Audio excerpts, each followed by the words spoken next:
찬송가 324장입니다. 찬송가 324장입니다. 예수 나를 오라 하네, 예수 나를 오라 하네, 어디든지 주를 따라 주와 같이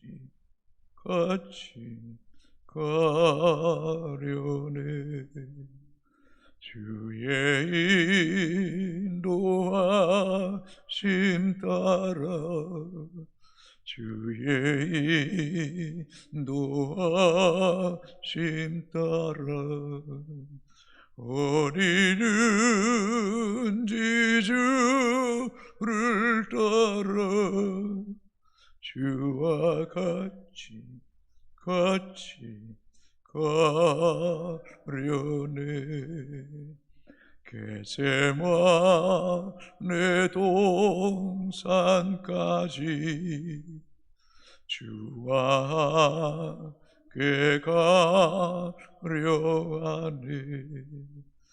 피땀 흘린 동산까지 주와 함께 가려네. 주의 인도하심 따라 주의 인도하심 따라 어디든지 주를 따라 주와 같이 가려네. 심판하실 자리까지 주와 함께 가려 하네. 심판하실 자리까지 주와 함께 가려네. 주의 인도하심 따라 주의 인도하심 따라 어디든지 주를 따라 주와 같이 가려네. 주가 크신 은혜 내려 나를 항상 돌보시고 크신 영광 보여주며 나와 함께 가시네.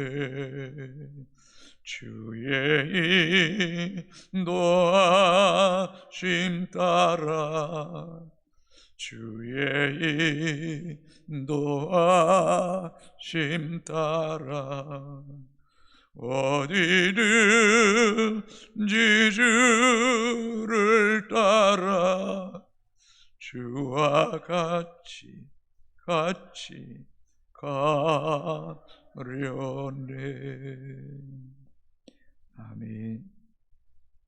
하나님 말씀 잠언 29장 15절에서 마지막 27절까지 교독하시겠습니다. 채찍과 꾸지람이 지혜를 주거늘 임의로 행하게 버려둔 자식은 어미를 욕되게 하느니라.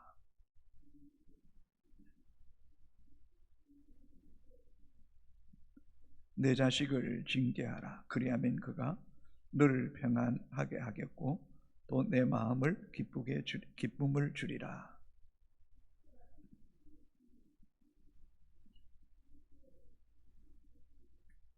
종은 말로만 하면 고치지 아니하나니 이는 그가 알고도 따르지 아니함이니라.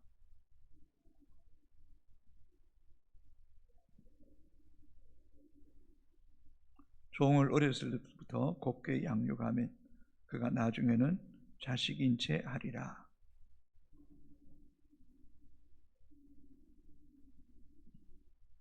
사람이 교만하면 낮아지게 되겠고 마음이 겸손하면 영예를 얻으리라.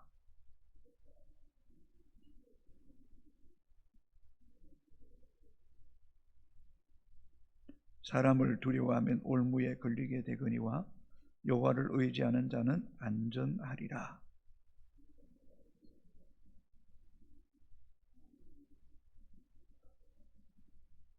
불의한 자는 의인에게 미움을 받고 바르게 행하는 자는 악인에게 미움을 받느니라.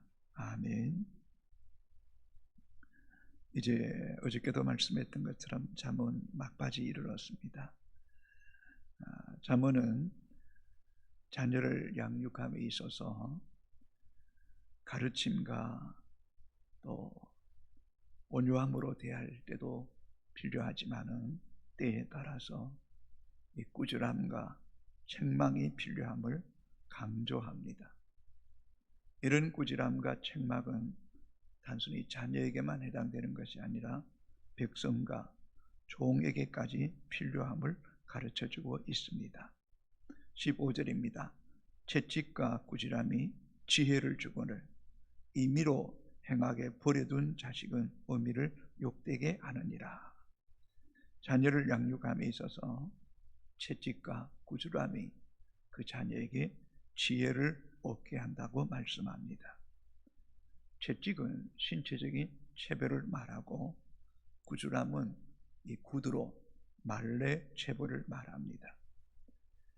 자녀를 사랑한다는 명목으로 체벌하지 않고 자기 마음대로 임의대로 행하게 보내두는 것은 마치 버린 자식과 같고 그 일로 인하여 의미를 욕되게 할 것이라고 말씀합니다. 특별히 본문에 임의로 행하게 버려둔 자식, 이 말은 곧 본성대로 살게 내버려둔다라는 그런 뜻입니다. 사람의 본성이 어떻습니까? 죄성을 가지고 태어난 인간입니다. 죄성대로, 본성대로 살면 큰일 납니다. 그래서 부모가 그 본성대로, 죄성대로 살지 않도록 때에 따라 채찍과 꾸지람이 절대적으로 필요하다는 것입니다. 임의대로 버려둔 자식은 사람 되지 않는다는 겁니다. 요즘 이렇게 저출산, 또 부모들이 맞벌이를 하게 되고 자녀들을 양육하는 시간이 적다 보니 자녀에 대한 그런 미안함이 커서인지 이런 채찍과 꾸지람을 극도로 싫어합니다. 지나친 사랑과 또 자녀가 원하는 일을 원대로 들어준다면 결국 그 자녀는 부모를 욕되게 할 겁니다. 때로는 채찍을 가하고 꾸지람하는 것이 부모에게도 자녀에게도 그것이 아픔이 되겠지만, 그러나 그렇게 양육해야지 훗날 부모의 마음을 평안하게 하고 기쁘게 한다는 겁니다. 그런 의미에서 17절을 같이 읽어볼까요? 내 자식을 징계하라. 그리하면 그가 너를 평안하게 하겠고 또 내 마음에 기쁨을 주리라. 자식에게 채찍과 꾸지람을 하지 않으면 의미를 욕되게 합니다. 그러나 그 자식을 징계할 때에, 꾸지람할 때에, 그리하면 그 자식이 너를 평안하게 하겠고 또 내 마음에 기쁨을 줄 것이라는 겁니다. 자식뿐만 아닙니다. 19절 보시면 종은 말로만 하면 고치지 아니하느니 이는 그가 알고도 따르지 아니함이니라. 자녀뿐만 아니라는 거죠. 종도 그냥 곱게 말로만 해서는 안 된다는 것입니다. 알면서도 따르지 않고 늑장 부리고 게으름 피우고 요령 피우면 안 된다는 것입니다. 21절도 동일한 말씀합니다. 종을 어렸을 때부터 곱게 양육하면 그가 나중에는 자식인 채 하리라. 곱게 양육하면 자식인 것처럼 편안하게 반항하고 말 듣지 않고 고집부리고, 이게 안 된다는 거죠. 그래서 죄성을 가진 인간에게는 때로는 채찍과 꾸지람과 강하게 교육할 필요가 있다는 겁니다. 스승이 제자를 가르칠 때도 마찬가지입니다. 이 사람이 아래 사람을 가르칠 때도 마찬가지입니다. 잘못한 일은 반드시 짚고 넘어가야 된다는 것입니다. 예, 물론 꾸짖고 혼내는 것만은 능사가 아닙니다. 때때로 따뜻한 포용과 이해와 격려도 필요합니다. 그러나 그것만으로는 안 된다는 것을 우리에게 분명하게 말씀해주고 있습니다. 16절입니다. 악인이 많아지면 죄도 많아지나니 의인은 그들의 망함을 보리라. 악인이 많아지면 악인이 득세하게 됩니다. 그러면 그 숫자 또한 증가하게 됩니다. 마치 전염병에 접촉한 자가 또 다른 전염병을 확산시키듯이 악한 자가 득세하면 그걸 따르는 추종자들이 많아지게 되면 결국 망하게 된다는 것입니다. 그래서 의인들은 그들의 망함을 보게 될 것이라는 겁니다. 이 말씀 속에는 악인이 득세할지라도 의인은 의인의 길을 당당하게 걸어가야 된다는 것입니다. 성경에 3번이나 오직 의인은 믿음으로 말미암아 살리라고 말씀합니다. 로마서에도, 히브리서에도, 하바국에도. 우리는, 그리스도인은 세상 사람들이 악인이 되고 거짓을 행하든 그 개의치 말아야 됩니다. 우리는 하나님을 믿고 살아가는 사람들입니다. 우리 인생이 하나님의 손에 있기 때문인 줄로 믿습니다. 그래서 우리는 하나님 편에 서서 오직 의인은 믿음으로 사십시오. 그럴 때에 악인의 망함을 보게 하실 줄로 믿습니다. 25절 같이 읽겠습니다. 사람을 두려워하면 올무에 걸리게 되거니와 여호와를 의지하는 자는 안전하리라. 믿음이 없는 사람은 자꾸 사람의 눈치를 보게 됩니다. 하나님 두려워하지 않습니다. 왜요? 하나님 보이지 않고 눈에 보이는 사람만 의식하게 되면 그 사람 눈치 보고 또 사람의 비율을 맞추려 하다 보면 올무에 걸려 넘어지게 된다는 것. 그러나 여호와를 의지하는 자는 안전하리라고 말씀합니다. 사랑하는 성도 여러분, 우리 인생의 주인, 우리 인생의 주권자가 누구입니까? 하나님입니다. 하나님.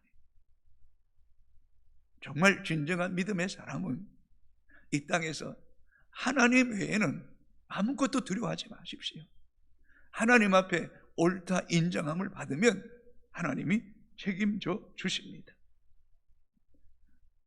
마태복음 10장 28절에 이렇게 말합니다. 몸은 죽여도 영혼은 능히 죽이지 못하는 자들을 두려워하지 말고 오직 몸과 영혼을 능히 지옥에 멸하실 수 있는 일을 두려워하라. 한편으로는 무서운 말씀입니다. 네 몸을 죽이는, 육체의 생명을 죽이는 사람 두려워하지 말고 몸과 영혼을 지옥에 멸하시는 하나님 한 분만 두려워하라는 것입니다. 혹 내가 예수 믿는 것 때문에 죽임을 당할지라도 그 사람 두려워하지 말라는 것. 죽음이 끝이 아니고 죽음 이후에 영원한 생명의 세계가 있기 때문에 그것도 감당할 수 있을 만큼 하나님 두려워하고 사람 두려워하지 말라는 것입니다. 우리는 다니엘을 잘 알고 있습니다. 사자굴에 던져질지라도 사람의 그 비유에 맞추지 않는 겁니다. 사드락, 메삭, 아벳느고도 마찬가지입니다. 그럴 때 하나님이 그들을 책임져 주시지 않습니까? 23절입니다. 사람이 교만하면 낮아지게 되겠고 마음이 겸손하면 영예를 얻으리라. 우리가 똑똑한 척 하지 맙시다. 잘난 척 하지 맙시다. 우리가 재판관이 되지 맙시다. 우리는 겸손히 섬기고 자기를 낮출 때에 영예를 얻고 교만하면 낮아지게 된다는 사실을 잊지 맙시다. 26절입니다. 같이 읽겠습니다. 주권자에게 은혜를 구하는 자가 많으나 사람의 일의 작정은 여호와께로 말미암느니라. 이 주권자는 통치자, 눈에 보이는 사람을 의미합니다. 주인, 위정자, 눈에 보이는 사람에게 은혜를 구하는 자는 많습니다. 그러나 사람의 일을 작정하는 자는 여호와라는 것입니다. 여호와라는 것입니다. 잠새 한 마리가 땅에 떨어지는 것도 하나님의 뜻이 아니면 땅에 떨어지는 법이 없다라고 말씀하지 않습니까? 우리 하나님, 우리 안고 일어섬을 하시고 심장과 배부를 감찰하시는 하나님이십니다. 계속해서 사람을 두려워하는 자는 올무에 갇히고 주권자에게 은혜를 구하는 자가 많지만은 사람의 일을 작정하는 분은 하나님이라는 것입니다. 그래서 잠언 16장 1절에 마음의 경영은 사람에게서도 말의 응답은 여호와께로부터 나오느니라. 잠언 16장 9절에 사람이 마음으로 자기의 길을 계획할지라도 그 걸음을 인도하는 자는 여호와시니라. 사랑하는 성도 여러분, 우리의 만사가 하나님의 주권 아래 있는 줄로 믿습니다. 사람의 눈치 보고 사람의 비유 맞추고 사람에게 도움을 청하는 그런 비굴한 하나님의 자녀가 되지 않게 되기를 소망합니다. 18절 같이 읽겠습니다. 묵시가 없으면 백성이 방자에 행하거니와 율법을 지키는 자는 복이 있느니라. 참 중요한 말씀입니다. 이 묵시라는 말은 꿈, 환상, 또 계시의 말씀을 이야기합니다. 이것을 전체적으로 말하면 하나님은 때로는 꿈을 통해서, 계시의 말씀을 통해서 하나님의 자녀들에게 비전을 주시는 하나님입니다. 하나님의 자녀들이 말씀이 없으면, 비전이 없으면, 꿈이 없으면 방자의 임의대로 곱비 풀린 낭아지처럼 천방지축으로 살게 된다.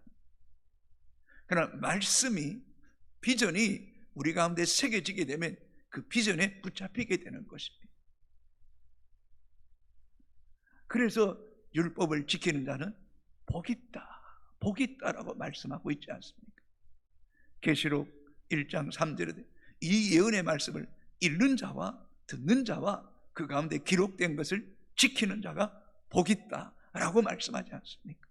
여러분, 진정한 그리스도인은 말씀 안에서 꿈을 꾸는 것입니다. 말씀 안에서 비전을 갖는 것입니다. 성경을 보십시오. 아브라함이 등장할 때도 약속의 말씀이 주어질 때부터 아브라함이 등장합니다. 요셉이 등장할 때도 요셉이 17살에 꿈꿀 때 시작되는 겁니다.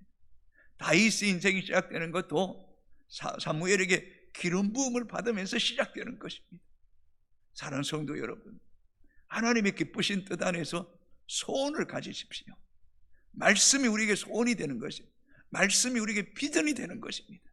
그래서 사도행전 2장에 말세에 모든 육체에게 성령을 부어주실 때 자녀들은 예언할 것이고 젊은이는 환상을 보고 늙은이는 꿈을 꾸리라. 모든 계층의 사람들에게 꿈을 주시는 겁니다. 비전을 주시는 겁니다.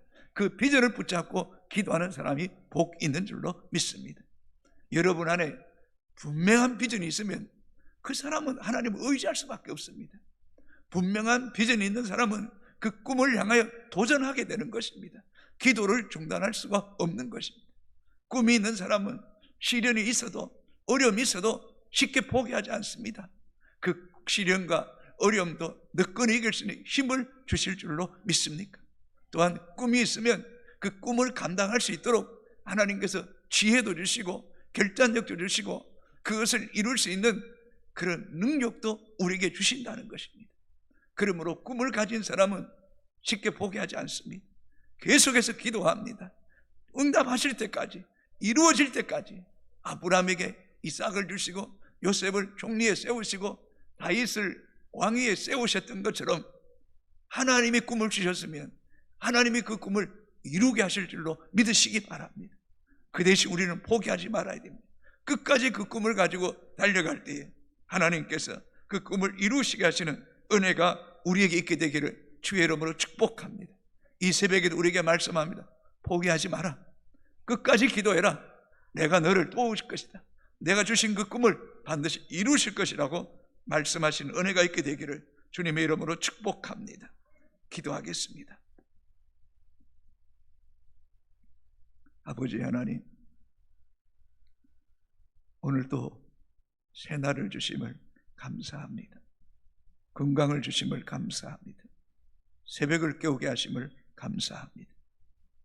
사람을 두려워하는 자는 올무에 걸리지만 하나님을 신뢰하고 믿음으로 나와 기도하는 백성이 복 있음을 믿습니다.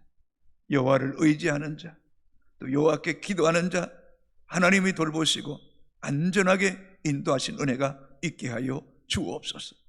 하나님, 자녀들을 선물로 주심을 감사합니다.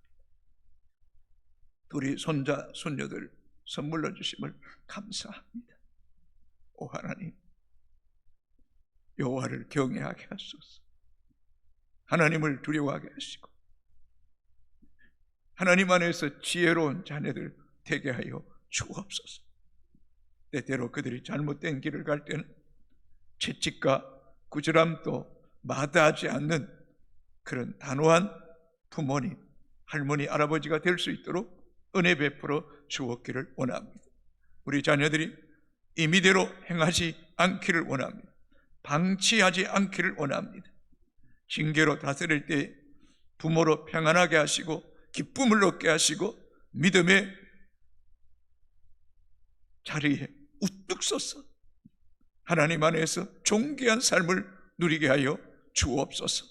오 하나님, 우리에게 주시는 말씀, 계시, 묵시를 가볍게 여기지 않게 하여 주시고 그 묵시의 말씀, 그 꿈과 환상과 비전을 붙잡고 끝까지 기도하고 믿고 나아갈 때에 하나님의 영광을 보게 되는 주의 백성들 되기를 원합니다. 우리 자녀들에게 비전을 주시옵소서. 다음 세대에 비전을 주시옵소서. 말씀이 들려질 때 믿어지게 하시고 그 말씀 붙잡고 기도하다가 하나님의 영광을 보게 하여 주옵소서. 하나님, 다음 세대들을 붙잡아 주시옵소서. 하나님을 향한 첫사랑을 잃어버리지 않게 하시고 하나님을 향한 열정이 불일 듯 일어나게 하시고 그들의 꿈이 실상이 되는 그날까지 달려갈 수 있도록 지성과 영성과 인성을 더하여 주시옵소서. 하나님, 이 교회가 늘 깨어있기 원합니다. 사명을 향하여 달려가기를 원합니다. 뒤로 물러나지 않기를 원합니다. 이 한 해 마지막을 잘 매듭짓게 하시고 새해를 잘 준비하는 그런 교회가 되게 하여 주옵소서. 이 새벽을 깨우는 주의 백성들의 영과 육을 강하게 하여 주시고 가정과 자녀들을 하나님이 책임져 주시옵소서. 병중에 있는 성도들 주님 불쌍히 여겨 주시옵소서. 지금도 여호와 라파 치료의 하나님이 찾아가 주시고 하나님께서 만지심을 통하여 기적의 역사가 있게 하여 주옵소서. 예수님 이름으로 기도합니다. 아멘. 하늘에 계신 우리 아버지, 이름을 거룩하게 하시고 아버지의 나라가 오게 하시며 아버지의 뜻이 하늘에서와 같이 땅에서도 이루어지게 하소서. 오늘 우리에게 일용할 양식을 주시고 우리가 우리에게 잘못한 사람을 용서하여 준 것 같이 우리 죄를 용서하여 주시고 우리를 시험에 빠지지 않게 하시고 악에서 구하소서. 나라와 권능과 영광 영원히 아버지의 것입니다. 아멘.